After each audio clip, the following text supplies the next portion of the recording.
Então, nessa aula de hoje, nós vamos discutir o problema do mal à luz da teologia. Aqui na Fabra nós temos o curso de bacharel em teologia em alguns modelos, o modelo presencial, também o modelo em EAD, e estamos aí para o próximo semestre iniciarmos uma forma híbrida, juntando o melhor que nós temos no presencial e o melhor do modelo EAD de ensino. Eu sou Gladson, sou professor do curso de teologia e também coordenador dele, e vamos então entrar neste nosso debate de hoje. Você pode enviar suas perguntas, as suas dúvidas, e dentro do possível tentaremos, nesse espaço de tempo que temos, dar uma resposta ao que nós pretendemos trabalhar e discutir aqui. Então vamos lá. Como podemos entender o mal? Como podemos entender essa situação que é um dado que nós percebemos como uma desordem? Nós temos uma ideia do que deveria ser o melhor, o ideal. Nós temos um padrão, por exemplo, de família, nós temos um padrão de sociedade, nós construímos ideais de trabalho, de relação entre patrão e empregado. Estabelecemos outras formas distintas para dizermos o que é bom dentro da nossa realidade. Tudo que foge a isso, de alguma maneira nós denominamos como mal. Isso é uma questão que nós vemos, por exemplo, na filosofia. Nós vamos discutir, isso é discutido na filosofia, isso é discutido na sociologia, nas ciências humanas de uma forma geral. Há um entendimento que existe algo errado. Dentro da perspectiva teológica cristã, afirmamos que o mal é um problema ligado ao ser humano. Nós temos como base, então, da reflexão teológica, as escrituras do Antigo e do Novo Testamento.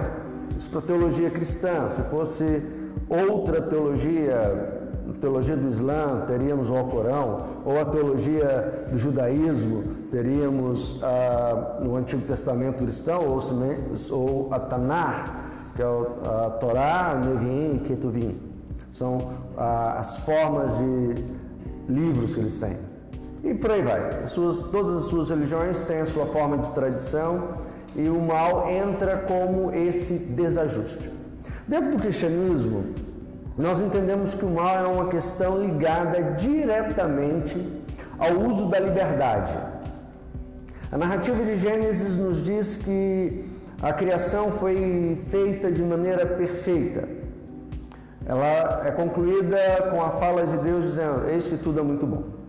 Nós não vamos entrar no mérito aqui de explicar a criação, tanto é que nem este é o interesse dos primeiros 2 capítulos de Gênesis, mas mostrar o Deus que criou e o que ele criou, uma ordem perfeita, um ser humano, uma sociedade propícia a experimentar a perfeição, a bondade, uma humanidade chamada a viver em amor, fraternidade, nesse âmbito social, cultural, que eles deveriam começar a viver. Porém, o mal está ligado à liberdade, como nós usamos a liberdade. E essa liberdade, ela usada de forma contrária ao propósito criativo, ou seja, vivido de maneira contrária à vontade estabelecida de Deus, nós percebemos que isso é um problema. André Emília, como vai? Tudo bem? Se você então está me acompanhando aqui, você vai perceber que isso é um fato que a gente já conhece na catequese da Igreja Católica ou na escola dominical protestante. Nós vemos isso. A liberdade me diz que eu posso fazer o que eu bem quiser. E nesse caso, nós vamos encontrar aí um problema. Qual vem a ser? como nós usamos de maneira responsável a liberdade. De maneira irresponsável é o mal. Nesse sentido, nós precisamos entender que as razões do mal dentro da nossa sociedade somos nós mesmos. Não tem nada a ver com Deus, não é culpa de Deus, é culpa nossa como seres humanos. E eu quero que você me acompanhe, por exemplo, avaliando esses casos mais frequentes, mais atuais, tanto o Suzano quanto Brumadinho. Qual é o problema de Brumadinho, para começarmos? Uma falta de estrutura, uma avaliação errada. Se nós entendermos que ali houve negligência daquelas pessoas, a pergunta é: por que houve negligência? Porque aqueles que eram responsáveis por manter a segurança optaram por questões financeiras e outras mais, e geralmente nós temos aí a ganância ligada a isso tudo. A pergunta é: por que eles fizeram isso?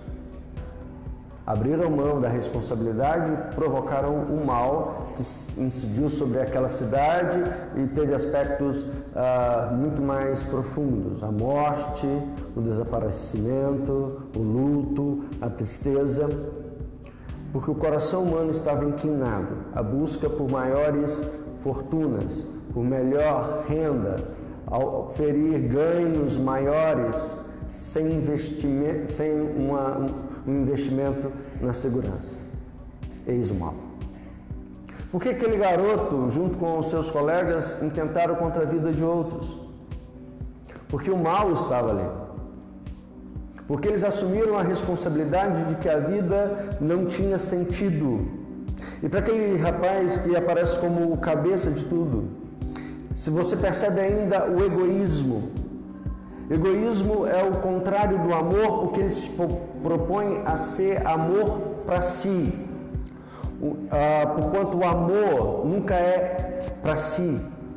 Amor para si é egoísmo. Amor é para fora, é para o outro. Nesse ato de desamor, ele desvaloriza toda a vida. E dentro de uma sociedade como a nossa, que tem procurado experimentar um amor próprio, uma cultura de injustiça, baseado naquilo que pode me conceder prazer, eu creio então que nós temos aí uma fragmentação de todas as relações, de todos os afetos bondosos colocados no coração do homem e no uso da sua liberdade. Essas pessoas simplesmente desvalorizam qualquer ser humano e se colocam como superiores a ele. Quem é superior tem direito de vida e morte. É isso que pensa o coração maldoso. E com esse direito, a morte vem. E como lidarmos com isso? Essa é a nossa perspectiva. Quando olhamos para o Evangelho, que é a forma final da revelação de Deus, nós vemos Jesus Cristo, a figura do homem como o homem deveria ser. E ele faz uma proposta que é muito mais e vai muito mais além do que uma salvação da alma e uma vida eterna em um céu cheio de anjos e nuvens branquinhas. Ele está falando de uma mudança radical na vida humana, ainda neste mundo, dentro da nossa cultura ou das diversas culturas humanas, onde um novo modo de vida, baseado em uma nova cultura, uma nova forma de ser gente, de ser humano, é trazida. É o amar a Deus sobre todas as coisas, então trazer de novo o princípio da responsabilidade, mas é amar o próximo, que significa o uso correto da liberdade em amor, em bondade, em justiça, em tolerância e, de uma forma geral, respeito àqueles que estão ao nosso redor. Mas aí você vai dizer, mas o cristianismo é intolerante? Porque não sei qual religião é intolerante. Não, você pode enumerar aí, pensar no 11 de setembro e, por um outro lado, pensar naquela chacina na Nova Zelândia. O que nós temos em comum? Os seres humanos em religiões. O mal, por meio da humanidade, transformando em vil algo que deveria ser bom. E a religião se torna motivo de destruição, de miséria, de enfrentamento do bem e da virtude. O cristianismo foi cruel na cruzada? Foi. Mas o Islã também foi. O catolicismo de Hitler foi cruel com os judeus? Foi. Mas o judaísmo tem sido cruel referendando as ações do Estado de Israel? Sim. Podemos ser os piores seres da Terra e a culpa sempre será nossa. A forma de transformar isso é assumirmos um novo padrão de vida que nos é posto, que nos é assegurado e que nos é apresentado por Jesus Cristo. E o que Ele propõe está presente em qualquer religião: respeito, tolerância e o bom uso da responsabilidade. Então a gente vai agora pensar em algumas perguntas que nos são feitas. A primeira pergunta é: qual a diferença de um livro para o outro nesse sentido, já que os talibãs ficam fazendo atentados? Ok, vou tentar primeiro processar isso. Bom, o grande problema da religião é que ela está sempre presa aos seus livros, aquelas que os têm, né? E preso à sua cultura. A cultura do Antigo Testamento, por exemplo, não é a mesma cultura de hoje dentro do judaísmo. E a cultura da época do profeta Maomé não é a mesma cultura de hoje. O que ele fala no Corão pode ser entendida de diversas formas, assim como a Bíblia pode ser entendida de diversas formas. E quando nós vemos talibãs, que é um grupo bem definido, nós temos um grupo que radicaliza a interpretação não apenas do Corão, mas também de outros livros, de outros escritos islâmicos. E essa radicalização leva aos excessos.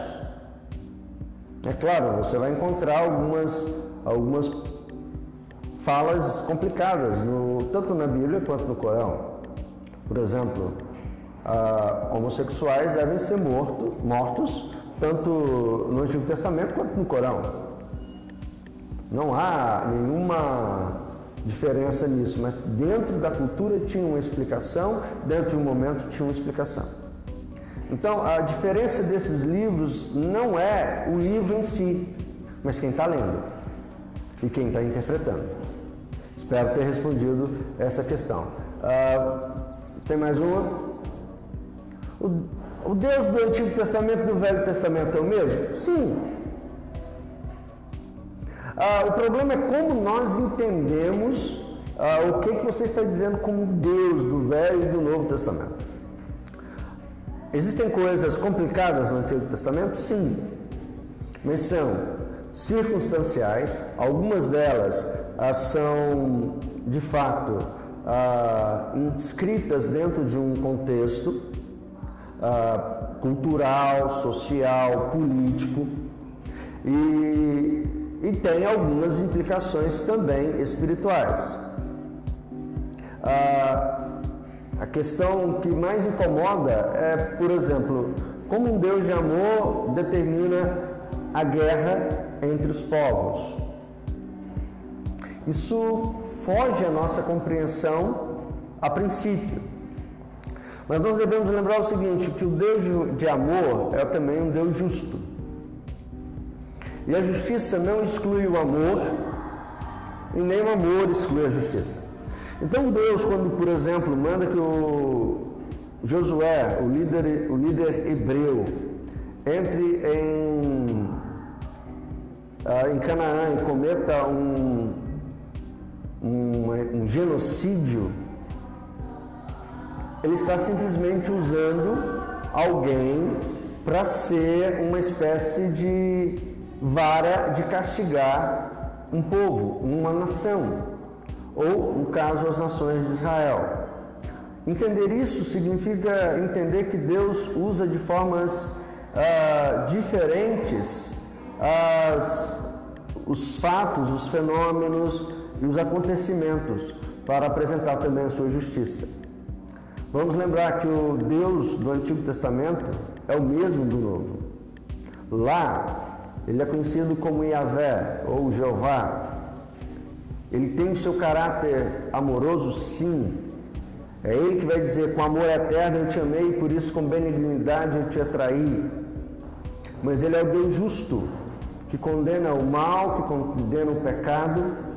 Imagine que essa sociedade cananeia era uma sociedade plenamente absorta no seu pecado, no mal, com morte de crianças, com sacrifícios infantis, com sacrifícios humanos. O Deus justo nunca vai se conformar com isso. E ele pesou a mão ali sobre aquele povo. Esse Deus justo também, ele vai aparecer no Novo Testamento. No final do livro do Apocalipse, nós vamos ver ele dizendo que aos cães, aos covardes, aos idólatras, aos avarentos, aos perversos, o que lhes cabe, na verdade, não será o seu bondoso abraço. Será antes um lago de fogo e enxofre. O problema é que nós somos confrontados com a nossa maldade e queremos justificá-la impondo sobre Deus o mesmo caráter que nós, quando na verdade isso não é o correto. Bom, outra pergunta está aparecendo aqui: o inferno é real? É certo as pessoas irem para lá? Sim, o inferno é real. Mas não é um inferno como você pensa.